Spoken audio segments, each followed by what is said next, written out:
Good morning everyone, welcome back to my new blog.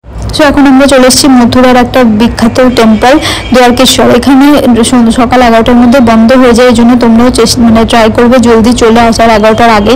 এখানে পুজো দিয়ে চলে এসেছিলাম আমরা বিশ্রামঘাটে শ্রীকৃষ্ণ বিশ্রাম নিয়েছিল, এই জন্য এটাকে বিশ্রাম ঘাট বলা হয়। এখানে আমরা পুজো দিয়ে নিয়েছিলাম, এখানে বোটিংও করা যেতে পারে, বাট আমরা আগে অলরেডি করে নিয়েছি, এই জন্য করলাম না।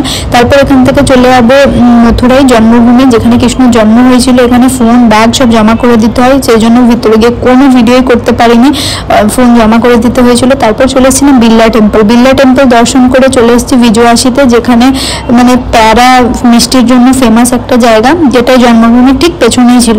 এখানে অনেক রকমের মিষ্টি পাওয়া যাচ্ছিল, তো তোমরা মথুরায় এলে এখানকার মিষ্টি জরুর ট্রাই করে, ভালো লাগবে।